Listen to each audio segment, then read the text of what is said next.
நகரத்துல இருந்து ரொம்பவும் தூரமா இருந்த ஒரு காட்டுல சோனா குருவி தன்னுடைய கணவர் ராணா குருவி அப்புறம் தன்னோட ஒரே பையன் கொக்கு இவங்க கூட வாழ்ந்து வந்தது.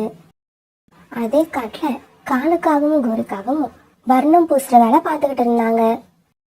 ஆனா காலுக்காகவும் கோரிக்காகவும் பணத்துக்கு ஆசைப்பட்டு விலை குறைவான வர்ணத்தை வாங்கி பறவைங்களோட வீட்டுக்கு வர்ணம் பூசுவாங்க. அந்த வர்ணமோ ஒரு மழைக்கு கூட தாங்காது. இதனால காலுக்காகவும் கோரிக்காகவும் இவங்க 2 பேரோட பேரும் அந்த காட்டுல ரொம்பவும் கெட்டு போயிருந்தது. காலு கோரி, நீங்க 2 பேரும் அடிக்கிற வர்ணம் ஒரு மழைக்கு கூட தாங்க மாட்டாங்குது, அப்படியே கரைஞ்சி ஓடிடுது. ஆமா காலு, உனக்கும் மனைவி கோரிக்கும் எப்படி வர்ணம் பூசுறதுன்னே தெரியல. நீங்க எல்லாம் எதுக்கு வர்ணம் பூசுற வேலை பாக்குறீங்க?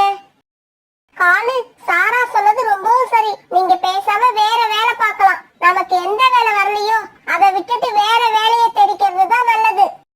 ஆமா ஆமா, இந்த வருஷம் நாங்க கூட இவங்க கிட்ட கொடுத்து வர்ணம் பூச சொல்ல போறது இல்ல, வேற யாராவது நல்ல ஆளா தேடணும். பறவைகள் எல்லாமே இப்படி பேசுனதால காலுக்காகவும் கோரிக்காகவும் தங்களுடைய வீட்டுக்கு பறந்து போனாங்க. கோரி, பறவைகள் எல்லாரும் இப்படி முடிவு எடுத்ததை பார்த்தா எனக்கு ரொம்ப கவலையா இருக்கு. என்ன பண்றதுன்னே தெரியல. காலுஜி, நாம பூசின வர்ணத்துல இந்த பறவைகள் அப்படி என்னதான் குறை கண்டாங்களோ? கோரி, நாம வீடுகளுக்கு அடிக்கிற வர்ணங்கள் ரொம்பவும் மட்டமான வர்ணங்கள். அப்புறம் பொதுவா வர்ணங்களை ஒரு தடவை அடிச்சா பத்தாது, குறைச்சலா 2 தடவையாவது அடிக்கணும். ஆனா நாம வர்ணங்கள் செலவாயிடும்னு ஒரு தடவையோட நிப்பாட்டிக்கிறோம். ஏன் காலுஜி, நாம இப்படி பண்ணனா என்ன பண்ணலாம்னு முதல்ல சொல்லு. அத பண்ணலாமா வேண்டாமான்னு நான் அப்புறம் சொல்றேன். காலுஜி, நாம வர்ணம் பூசுறத விட்டுட்டு வேலைக்கு பறவைகளை வச்சு வர்ணம் பூசுவோம். ஏன் கோரி, வேலைக்கு வர்ற பறவைகளுக்கு நாம சம்பளம் கொடுக்க வேண்டாம்? அதுவும் இல்லாம நாம தான் அந்த பறவைகளை வேலைக்கு வச்சிருக்கோம்னு தெரிஞ்சா யாருமே கூப்பிட மாட்டாங்க. காலுஜி, என்னோட ஐடியாவை முழுசா கேளுங்க. வேலைக்கு வர்ற பறவைகளுக்கு பாதி சம்பளத்தை மட்டும் கொடுப்போம், மீதி பாதி சம்பளத்தை வச்சு தரமான வர்ணம் வாங்கி பூசுவோம். நமக்கு நல்ல பேரும் கிடைக்கும், நம்மளோட பிசினஸும் டெவலப் ஆகும். எப்படி என்னோட ஐடியா? கோரி, உனக்கு என்ன மூளை குழம்பி போச்சா? பாதி சம்பளத்துக்கு யார் வந்து வேலை பாப்பா? வந்து வேலை பாக்குற பறவைகள் முழு சம்பளத்தையும் தானே கேட்பாங்க. பாதி சம்பளத்தை இப்ப வாங்கிக்கிங்க, மீதி சம்பளத்தை நாங்களே சேர்த்து வச்சிருக்கோம். ஒரு வருஷத்துல உங்க சம்பளம் எவ்வளவு சேர்ந்திருக்கோ அதே மாதிரி இன்னொரு பங்கு பணத்தை நாங்களும் போட்டு உங்களுக்கு மரத்தாலான வீடு ஒண்ணு வாங்கி கொடுப்போம்னு சொல்லி அவங்களுக்கு நம்பிக்கையும் மனசுல ஆசையையும் உண்டாக்குவோம். கோரி, நீ சொல்றதும் நல்லாதான் இருக்கு. இத கேட்டா எந்த ஏழை பறவையா இருந்தாலும் உடனே சரின்னு தான் சொல்லுவாங்க. ஆனா அந்த மாதிரி ஏழை பறவைகளை நாம எங்க போய் தேடுறது? காலுஜி, நம்ம காட்டுல இருக்க சோனா குருவியும் ராணா குருவியும் இப்ப எந்த வேலையும் இல்லாம கஷ்டப்பட்டுக்கிட்டு இருக்காங்க. இப்பவே வாங்க நாம அவங்கள போய் பாப்போம். இப்படி பேசிக்கிட்ட காலுக்காகவும் கோரிக்காகவும் பிறகு சோனா குருவி வீட்டை நோக்கி பறந்து போனாங்க. குக்குவோட அப்பா, வீட்டுல மளிகை பொருட்கள் ஆயிடுச்சு, இன்னும் கொஞ்ச நேரத்துல குக்கு எழுந்திரிச்சு பசிக்குதுன்னு சொன்னா என்ன பண்றதுன்னு எனக்கு தெரியல. சோனா, எனக்கும் என்ன பண்றதுனே புரியல. மாசத்துல 10 நாள் தான் நமக்கு வேலை கிடைக்குது. அந்த சம்பளத்தை வச்சு குடும்பத்தை நடத்துறது ரொம்பவும் கஷ்டமா இருக்கு. சரி சரி, நான் எங்கேயாவது போய் வேலை பார்த்து குக்கு எழுந்திருக்கிறதுக்குள்ள மல்லிகை ஜாமான்களை வாங்கிக்கிட்டு வரேன். குக்குவோட அப்பா, வெறும் வயிற்றோட எப்படி நீங்க வேலைக்கு போக முடியும்? கொஞ்சம் வீட்டுல தானியங்கள் இருக்கு, இதையாவது சாப்பிட்டு போங்க. இல்ல சோனா, எனக்கு இது வேண்டாம். ஒருவேளை நான் வர்றதுக்கு முன்னாடியே குக்கு எழுந்திருச்சுட்டான்னா இந்த தானியங்களை அவனுக்கு கொடு. ராணா குருவி இப்படி சொல்லிட்டு வெளியே கிளம்ப தயாரானப்ப காலுக்காகவும் கோரிக்காகவும் அவங்க வீட்டுக்கு வந்தாங்க. காலுக்காகவும் கோரிக்காகவும் சேர்ந்து தங்களுடைய நயவஞ்சக திட்டத்தை ராணா குருவி கிட்ட சொல்லி அது மனசுல ஆசையை உண்டாக்குனாங்க. சோனா, நீ என்ன நினைக்கிற? இந்த காகங்கள் சொல்ற யோசனை எனக்கு நல்லதா படுது. கேக்குறதுக்கு நல்லாதான் இருக்கு குக்குவோட அப்பா. இருந்தாலும் 1 வருஷம் முடிஞ்சதுக்கு அப்புறம் இவங்க வீடு வாங்கி கொடுப்பாங்கன்னு என்ன நிச்சயம்? என்ன சொன்னா இப்படி கேட்டுட்ட? நாங்களும் இதே காட்டுல தான் இருக்க போறோம், நீங்களும் இதே காட்டுல தான் இருக்க போறீங்க. வீடு வாங்கி கொடுக்கலன்னா நீங்க எங்களை சும்மா விட்டுருவீங்களா? நீ ஏன் கோரி அவங்கள வலுக்கட்டாயப்படுத்துற? அவங்களுக்கு இஷ்டம் இல்லைன்னா விட்டுரு. வா, நாம வேற பறவைகளை பார்த்து வேலையில சேர்த்துப்போம். நமக்கு என்ன பறவைகளா கிடைக்காது? ஆமா கோரி, நம்ம கிட்ட வேலை செய்ய போற பறவைகளுக்கு அட்வான்ஸ் கொடுக்கறதுக்காக உன்னை பணம் எடுத்துக்கிட்டு வர சொன்னனே, எடுத்துக்கிட்டு வந்தியா? எடுத்துக்கிட்டு வந்திருக்கேன் காலேஜி, இதோ இருக்கு பாருங்க. காலுக்காகவும் கோரிக்காகவும் இப்படி திட்டம் போட்டு வறுமையில இருக்க ராணா குருவி சோனா குருவி கிட்ட பணத்தை காட்டினதும் வேற வழி இல்லாதவங்க இந்த திட்டத்துக்கு ஒத்துக்கிட்டாங்க. காலு கோரி, நீங்க சொல்ற திட்டத்துக்கு நாங்க ஒத்துக்கிறோம். நாளையில இருந்து நானும் என்னோட மனைவியும் உங்ககிட்ட வேலைக்கு வரோம். சோனா குருவியையும் ராணா குருவியையும் இப்படி தங்களோட வலையில விழ வச்ச காலுக்காகவும் கோரிக்காகவும் ரொம்பவும் சந்தோஷமா அங்க இருந்து பறந்து போனாங்க. பிறகு ராணா குருவியும் சோனா குருவியும் காகங்கள் கிட்ட வர்ணம் பூசுற வேலை பார்க்க ஆரம்பிச்சாங்க. ராணா குருவியும் சோனா குருவியும் தங்களுடைய வேலையை ரொம்பவும் நேர்மையா பார்த்தாங்க. ரொம்பவும் கஷ்டப்பட்டாங்க.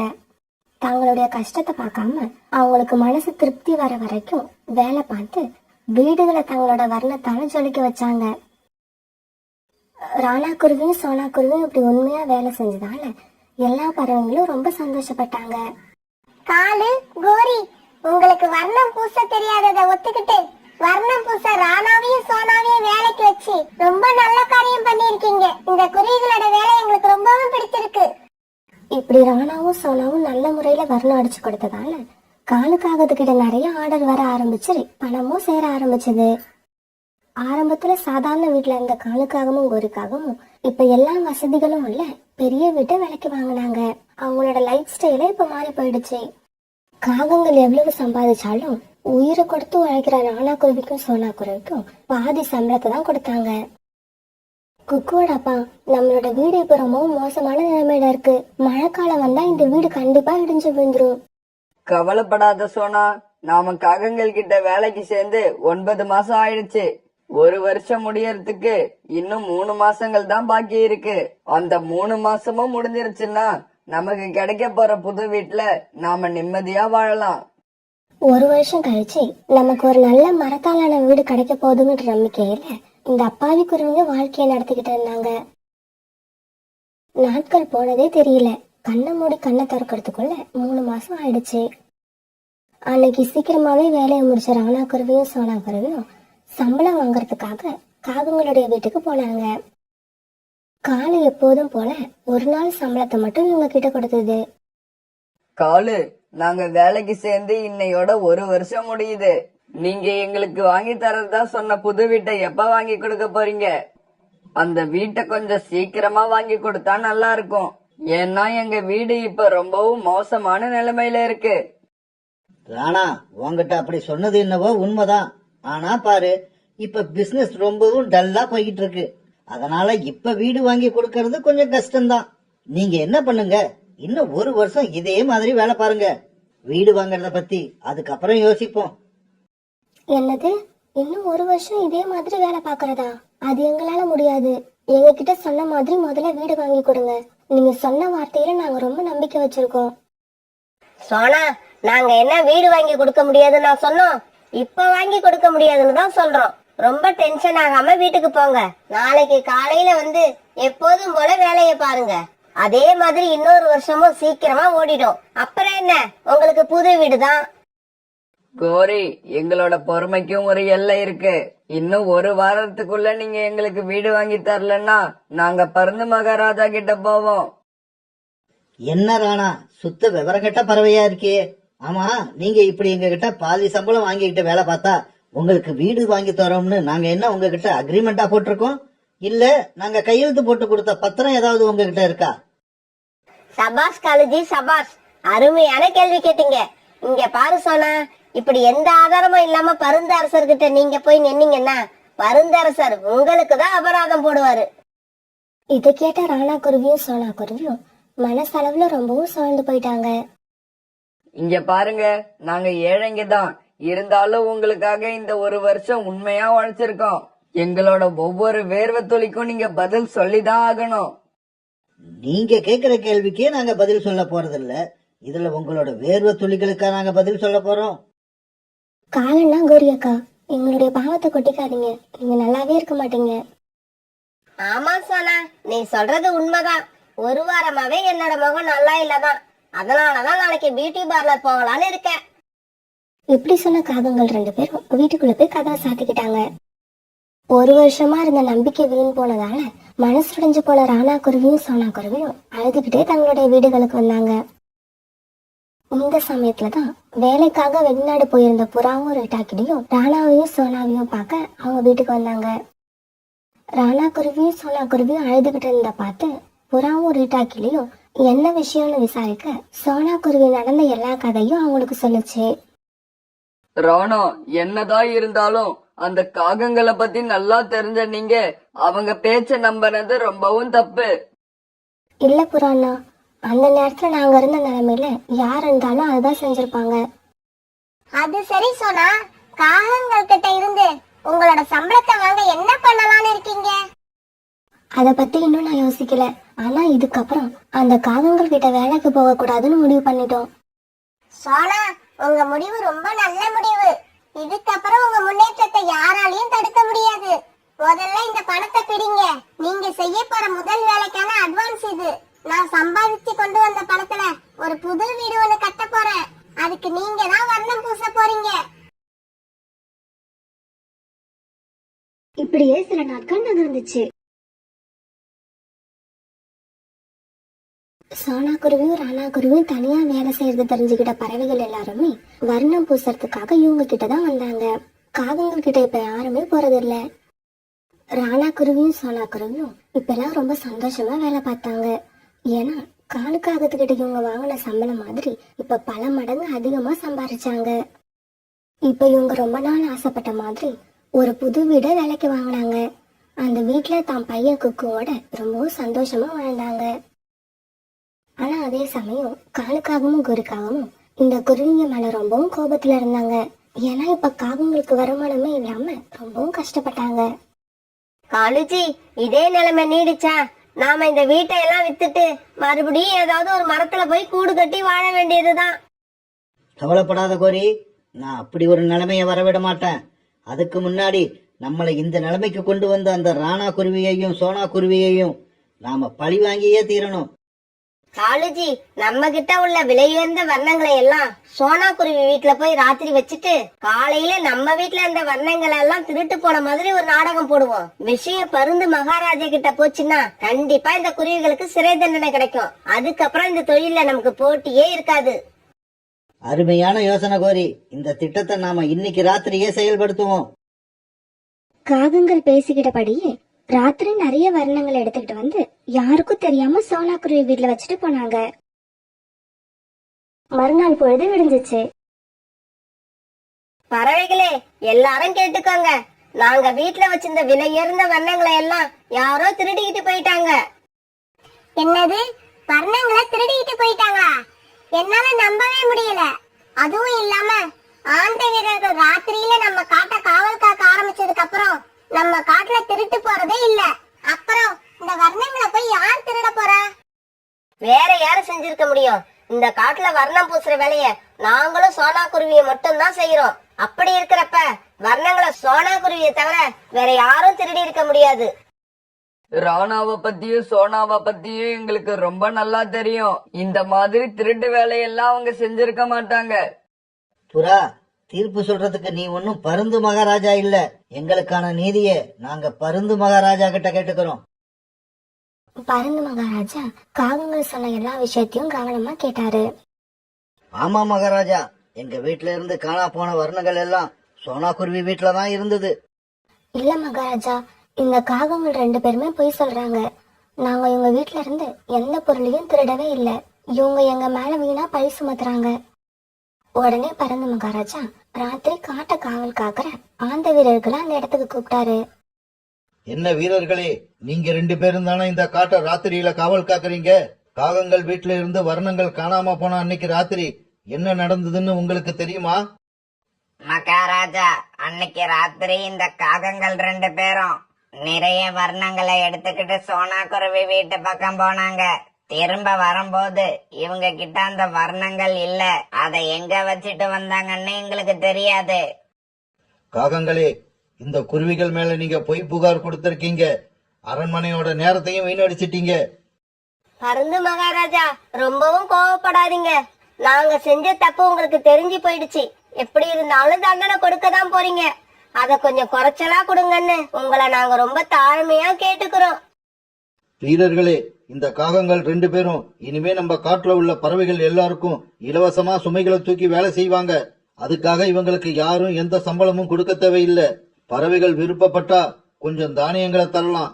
ஆனாலும் 3 தானியங்களுக்கு மேல யாரும் இவங்களுக்கு கொடுக்க கூடாது. கோரி, இப்படி ஒரு விசித்திரமான தண்டனைய நான் இதுவரைக்கும் கேள்விப்பட்டதே இல்ல. ஆமா காலுஜி, இந்த பருந்து மகாராஜா நமக்காகவே புதுசு புதுசா தண்டனைகளை கண்டுபிடிச்சு கொடுக்கறாரு. பிறகு இந்த காகங்கள் 2 பேரும் ரொம்ப நாள் வரைக்கும் அந்த காட்டுல உள்ள பறவைங்களுக்கு சும தூக்குற வேலையை இலவசமா செஞ்சுக்கிட்டு இருந்தாங்க.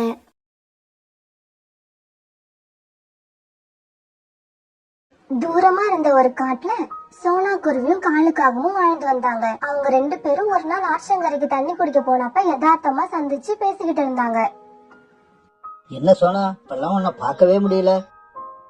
சித்தி வீட்டுக்கு போயிருந்த நேத்துதான் திரும்பி வந்தேன். உன்னோட புருஷன் சின்ன வயசுலயே இறந்துட்டாரு இல்ல? 4 நாள் முன்னாடி அவரை பார்த்தேன், இப்ப அவர் இல்ல. என்னடா வாழ்க்கை இது? வீட்டுல இருந்தா அவர் நினப்பு வந்துகிட்டே இருக்கு, அதனாலதான் சித்தி வீட்டுக்கு போயிருந்தேன். இப்படி பேசிக்கிட்டே இருந்த காலுக்காகத்தோட பார்வை ஆத்துல மிதந்து வர ஒரு பொருளை பார்த்துச்சு. சோனா, அங்க பார், ஆத்துல என்னவோ மிதந்து வருது. சோனாவும் காலும் ஆத்தைய பார்க்க அதுல ஒரு பறவையோட கூடு மிதந்து வந்துச்சு. அந்த கூட்டுல ஒரு முட்டையும் இருந்தது. அந்த கூடு சோனாவும் காலும் இருந்த கரை ஓரமா வந்தது. இத பார்த்த சோனா கொஞ்சமும் யோசிக்காம கூட்டுல இருந்த முட்டைய தன் வாயால தூக்கிடுச்சு. சோனா, இந்த முட்டைய பார்க்க ஏதோ குருவி முட்டை போல இருக்கு. ஆமா காலாண்ண, இது குருவியோட முட்டை தான். இத என்ன செய்ய போற? குருவி இல்லாத சமயத்துல இந்த கூடு முட்டையோட ஆத்துல விழுந்திருக்கும்னு நினைக்கிறேன். இதுல இப்ப குழந்தை இருக்கு, இன்னும் 2-3 நாள்ல வெளியில வந்துரும். அதனால இத ஆத்தோட விட மனசு இல்ல. இதை என் கூட்டுல கொண்டு போய் வைக்க போறேன். இதுவும் உனக்கு நல்லதுதான். நீ இப்ப தனியா இருக்கிற. இந்த முட்டையில இருந்து குழந்தை வெளிவந்தா உனக்கு பழைய நினைப்பெல்லாம் கொஞ்சம் கொஞ்சமா மறந்து போயிடும். நானும் அப்படிதான் நினைக்கிறேன். சோனா, அப்படின்னா இந்த முட்டை ஆத்துல மிதந்து வந்த விஷயத்த யாருக்கிட்டையும் சொல்லாத. இத உன்னோட குழந்தையாவே எல்லாரும் நினைக்கட்டும்.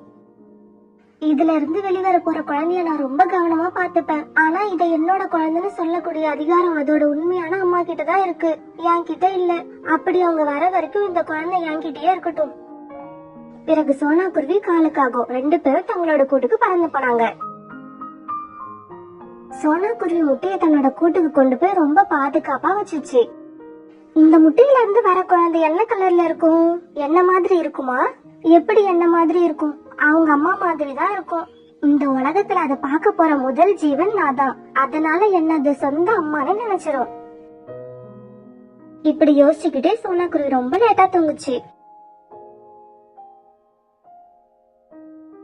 இப்படியே கொஞ்ச நாட்கள் ஓடுச்சு.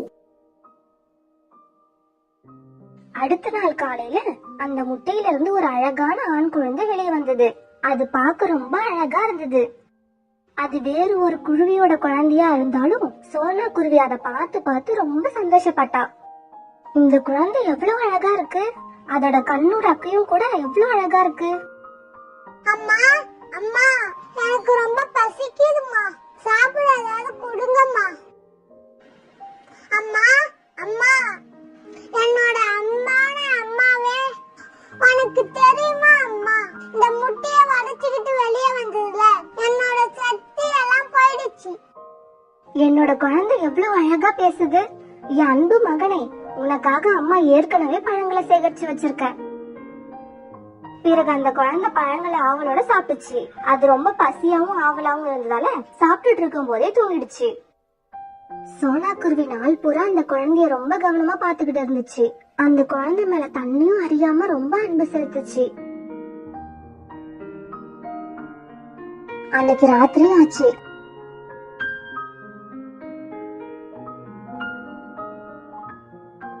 இந்த குழந்தையோட அம்மா திடீர்னு வந்து குழந்தைய கேட்டா என்ன பண்றது? நான் குழந்தைய கொடுக்க மாட்டேன், என்னால கொடுக்க முடியாது. காலையிலேயே காலுக்காகத்தை பார்த்து சொல்லிடணும், இந்த குழந்தைய பத்தி யார்கிட்டயும் எதுவும் சொல்லாதுன்னு. எல்லாருக்கும் இது என் குழந்தையாவே தெரியணும். ஆமா, இது என் குழந்தைதான். இப்படி அழுதுகிட்டே யோசிச்ச சோனா குருவி இப்படியே தூங்கிடுச்சு. மறுநாள் காலையில சோனா குருவி காலுக்காக கூட்டுக்கு போச்சு. சோனா, நீ எப்படி இருக்க? நதியில இருந்து நீ கொண்டு போன முட்டை என்ன ஆச்சு? காலண்ணா, அதுல இருந்து ரொம்ப அழகான குழந்தை பிறந்திருக்கு. அது என்னையே அம்மாவை நினைச்சு என் மேல ரொம்ப பாசமா இருக்கு. பின்ன இருக்காதா? அதுவும் ஒரு குருவியோட குழந்தை தானே. ஆமா காலண்ணா, அதுவும் ஏதோ ஒரு குருவியோட குழந்தைதான். அப்புறம் இப்ப நான் வந்தது ஒரு முக்கியமான விஷயம் சொல்றதுக்காக தான். சொல்லு சோனா, என்ன விஷயம்? அந்த குழந்தைய பத்தி யார்கிட்டயும் எதுவும் சொல்ல வேண்டாம். அந்த குழந்தைய யார்கிட்டயும் நான் கொடுக்க மாட்டேன். அதை என் குழந்தையாவே வளர்க்க போறேன். நீ சொல்றது சரிதான். ஆனா நாளைக்கு அந்த குழந்தைக்கு நீ அம்மா இல்லங்கிற விஷயம் தெரிஞ்சிருச்சுன்னா? நம்ம சொல்லலனா அது அந்த குழந்தைக்கு தெரியவே தெரியாது. நான் அது மேல காட்டின அன்புல அது என்ன உண்மையான அம்மான்னு தான் நினைக்கும். இப்படி சொல்லிட்டு சோனா தன்னோட கூட்டுக்கு பறந்து போச்சு. காலு, நீயும் சொன்னா எதை பத்தி பேசுனீங்க? எனக்கு ஒண்ணுமே புரியல, தெளிவா சொல்லு. காலு நடந்தது எல்லாத்தையும் தெளிவா கோரிக்காகத்துக்கிட்ட சொல்லுச்சு. சோனா குருவி அந்த குழந்தை மேல ரொம்ப பைத்தியமா இருக்கு. அந்த குழந்தை இன்னும் கொஞ்சம் வளரட்டும், சோனா குருவிய பைத்தியமாவே ஆக்கி காட்டுறேன். சோனா குருவி அந்த குழந்தைக்கு இனிப்பான பழங்களையும் வகை வகையான உணவுகளையும் கொடுத்து அன்பா பாத்துக்குச்சு. அதுக்கு கொஞ்சம் கொஞ்சமா பறக்க கத்து கொடுத்துச்சு. பிறகு உணவு தேட போறப்ப கூட அதையும் அழைச்சுக்கிட்டே போய் உணவு தேடுறது, தேன்ன உணவு கீழே சிந்தாம வீட்டுக்கு கொண்டு வர்றது, இப்படி எல்லாத்தையுமே கத்து கொடுத்துச்சு. இப்படியே கொஞ்ச நாட்கள் ஓடிச்சு. ஒரு நாள் சாயங்காலம் சோனா குருவி அது பையன் சிச்சுவும் தங்களோட கூட்டுல இருந்தாங்க. அப்ப அங்க காலுவும் கோரியும் வந்தாங்க. என்ன சோனா, குழந்தை மேல ரொம்பவும் அன்பா இருக்க போல. ஒவ்வொரு அம்மாவும் தன் குழந்தை மேல அன்பாதான் இருப்பா. சோனா, கொஞ்ச நாளைக்கு முன்னாடி நதியோரத்துல நடந்த நிகழ்ச்சி உன் பையனுக்கு தெரியுமா? கோரி, பேசாம போ. தேவையில்லாம என்ன பேசுற? அப்ப என் கிட்டக்க வந்து நான் சொல்றத கேட்டுக்க. சோனா கோரி பக்கத்துல போச்சு.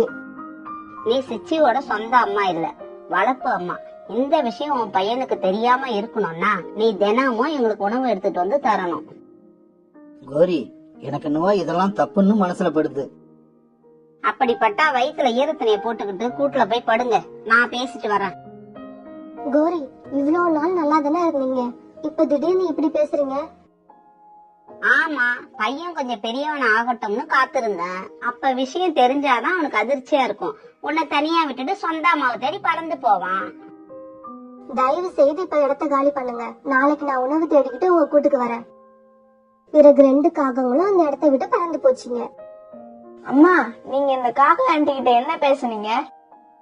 அது ஒண்ணும் இல்ல செல்லம், சாதாரணமா தான் பேசினேன். காலு, சிச்சியோட உண்மையான அம்மா சோனா இல்லங்கிற விஷயத்த நாம சிச்சி கிட்ட சொல்லிடுவோம்னு பயந்து தினமும் நமக்கு சோனா கண்டிப்பா உணவு எடுத்துக்கிட்டு வரும். கோரி, சோனாவை நீ ரொம்ப கஷ்டப்படுத்துற. ஒருத்தர் கஷ்டப்பட்டாதான் இன்னொருத்தர் சந்தோஷமா வாழ முடியும். பிறகு தினமும் சோனா உணவு எடுத்துக்கிட்டு வரும்பொழுது முதல்ல காகங்களோட கூட்டுக்கு போய் உணவு கொடுத்துட்டு தான் தன்னோட கூட்டுக்கு வரும். சிச்சி, இந்த அம்மா உனக்கு கடைசி வரைக்கும் வேணுமா வேண்டாமா? என்னம்மா பேசுறீங்க? நீங்க எனக்கு கடைசி வரைக்கும் வேணும். நீங்க இல்லாம என்னால வாழ முடியாது. சிச்சுவுக்கு நம்ம உண்மையான அம்மா இல்லங்கிற விஷயம் அவனுக்கு தெரிஞ்சிருமோங்கிற பயம் சோனாவுக்கு உள்ளுக்குள்ள இருந்துகிட்டே இருந்துச்சு. ஒரு நாள் கோரிக்காக சோனாவோட கூட்டுக்கு வந்துச்சு. நான் தினமும் உங்களுக்கு உணவு தான் கொண்டு வந்து கொடுத்துட்டு தானே இருக்கேன், அப்பவும் எதுக்கு என்னோட கூட்டுக்கு வரீங்க? சொல்றேன் சொல்லத்தானே வந்திருக்கேன். நதியோரத்துல நடந்த விஷயத்தை பத்தி பேசிட்டு போலான்னு தான் வந்தேன். அம்மா, அந்த காக்கா ஆண்டி அடிக்கடி நதியோரத்துல நடந்த விஷயம் சொல்றாங்களே, அது என்னம்மா? அது ஒண்ணும் இல்ல செல்லம், அந்த ஆண்டி என்னோட பழைய ஃப்ரெண்ட். அதனால இப்படி ஏதாவது விளையாட்டா பேசிக்கிட்டு இருப்பாங்க. அப்படின்னா சரிம்மா. அம்மா, எனக்கு தாகமா இருக்கு. நான் நதி வரைக்கும் போய் தண்ணி குடிச்சிட்டு வரேன். நீங்க உங்க ஃப்ரெண்டோட ஜாலியா பேசிக்கிட்டு இருங்க. இப்படி சொன்ன சிச்சு பறந்து போச்சு. ஆனா தண்ணி குடிக்க போன சிச்சு நதி பக்கம் போகல. மறுபடியும் திரும்பி வந்து ஒரு மரத்து பின்னால மறைஞ்சுகிட்டு தன்னோட அம்மாவும் கோரியும் பேசுறத கேட்க ஆரம்பிச்சது. இந்த காக்கா ஆண்டி வரப்பெல்லாம் நம்ம அம்மா ரொம்ப பயப்படுறாங்க. அப்ப அம்மாவை பார்க்கவே பாவமா இருக்கு. காகம் ஏன் அம்மாவை மிரட்டுதுன்னு எனக்கு தெரிஞ்சுக்கிட்டே ஆகணும். சோனா, நான் இப்போ ஒரு வேலையா பக்கத்து காடு வரைக்கும் போறேன். திரும்பி வர சாயங்காலம் ஆகும். என்னோட கூடு இப்ப ரொம்ப மோசமான நிலையில இருக்கு. நான் திரும்பி வர்றதுக்குள்ள எனக்காக ஒரு புது கூட்டை நீ தயார் பண்ணி வைக்கணும். அந்த கூடு இலவம் பெஞ்செல்லாம் வச்சு சும்மா மெத்துன்னு இருக்கணும். இந்த வேலையெல்லாம் இன்னைக்கு சாயங்காலத்துக்குள்ள நடக்கணும். கோரி, நான் தினமும் உங்களுக்கு உணவு எடுத்துக்கிட்டு வரப்பவே ரொம்ப களைச்சு போயிடுறேன். இதுல புதுக்கூடு வேற எப்படி தயார் பண்ண முடியும்? சோனா, முடியாதுன்னா தெளிவா சொல்லிடு. சிச்சு, உன்னோட உண்மையான அம்மா சோனா இல்ல. நதியில மிதந்து வந்த முட்டையில இருந்து பிறந்தவன் தான் நீ. சோனா உன்னை எடுத்துதான் வளர்க்கறான்னு உன் பையன்கிட்ட சொல்லிட்டு போயிட்டே இருப்பேன். சிச்சி இதையெல்லாம் கேட்டு கண்ணீர் விட்டு அழுதான். இந்த விஷயத்த நம்ம கிட்ட இருந்து மறைக்கதான் அம்மா காகத்துக்கு இவ்வளவு வேலை செய்யறாங்கன்னு நினைக்கும் போது அவனுக்கு ரொம்ப கஷ்டமா இருந்தது. சிச்சி இப்ப நேரா கூட்டுக்கு வந்தான். அம்மா, இந்த விஷயத்தை என்கிட்ட இருந்து மறைக்கவா இவ்வளவு கஷ்டப்பட்டீங்க? இப்ப சொல்றேன் கேட்டுக்கோங்கம்மா. காக ஆண்டி, நீயும் கேட்டுக்க. இதுக்கப்புறம் ஒருவேளை என் சொந்த அம்மா வந்து கூட்டா கூட நான் போக மாட்டேன். இவங்க தான் என் அம்மா. கடைசி வரைக்கும் நான் இவங்க கூட தான் இருப்பேன். இனிமேலாவது உழைச்சு சாப்பிடுங்க. இவ்வளவு நாள் இப்படி சாப்பிட்டதுக்கு வெக்கப்படுங்க. ஓடுங்க இங்க இருந்து. பிறகு அம்மா தான் பையனை கட்டி அணைச்சு கண்ணீர் விட்டான். தன்னோட ஆசைப்படி கடைசி வரைக்கும் சிச்சி கூடவே இருந்தா.